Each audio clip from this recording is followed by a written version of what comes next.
মিঠুন দা নাচুন না। হ্যাঁ কি বলছেন? মতুয়াদের দোষ, ওরা ভোট করেনি এতদিনে, কেন করেনি? ঠিকই বলেছে, মতুয়াদের দোষ।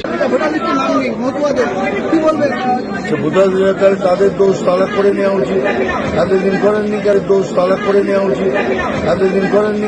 আপনাদের ভোট দিয়েছে শান্তনু ঠাকুর, হাফ প্যান্ট মন্ত্রী করেছে, মতুয়াদের দোষ। মথুয়ারা ঢেলে বিজেপিকে ভোট দিয়ে প্রধানমন্ত্রী নির্ধারণ করেছে, মথুয়াদের দোষ। আপনার ছেলে নারী নির্যাতনে সম্ভবত কেস খেয়ে বসে আছে, তার জন্য আপনি দল বারবার পরিবর্তন করে বিজেপিতে আছেন, সেটাও মথুয়াদের দোষ। আপনার ঠিক মতো ঘুম না হলে সেটাও মথুয়াদের দোষ। বুঝলেন তো মিথুন দা? হ্যাঁ, আপনারা নির্লজ্জর সীমা ছাড়িয়ে গেছেন। আজকে বলছেন মথুয়ারা ভোট করেনি, সেটা মথুয়াদের দোষ। মথুয়ারা ভোট করেছে, আপনাদের ভোট দিয়েছে, আপনারা এখন ভোট কাটছেন। হ্যাঁ, আর কি করছেন? সিএর নামে 800 টাকা করে নিচ্ছেন।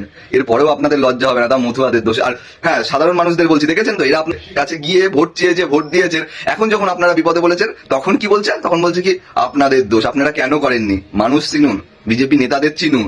মথুয়াদের উদ্দেশ্যে বলছি, হ্যাঁ মথুয়া ভাই বোনেদের উদ্দেশ্যে বলছি, 26-এর নির্বাচন আপনারা এই যে নাগরিকত্ব আপনাদের নাম উঠবে, তারা আর এই নেক্সট টাইম ভুল করবেন না দয়া করে। তাহলে বিজেপি একবার ক্ষমতায় চলে এলে এনআরসি চালু করবে, তখন আপনারা কেঁদেও ভুল পাবেন না। এখন মমতা ব্যানার্জি প্রতিবাদ করে কোনো না কোনো ভাবে আপনাদের নাম তোলার চেষ্টা করছে বা করবে। মনে রাখবেন, বিজেপি বাঙালি হিন্দু বিরোধী। হ্যাঁ, ওরা বাঙালি হিন্দু মুসলিম উভয় বিরোধী।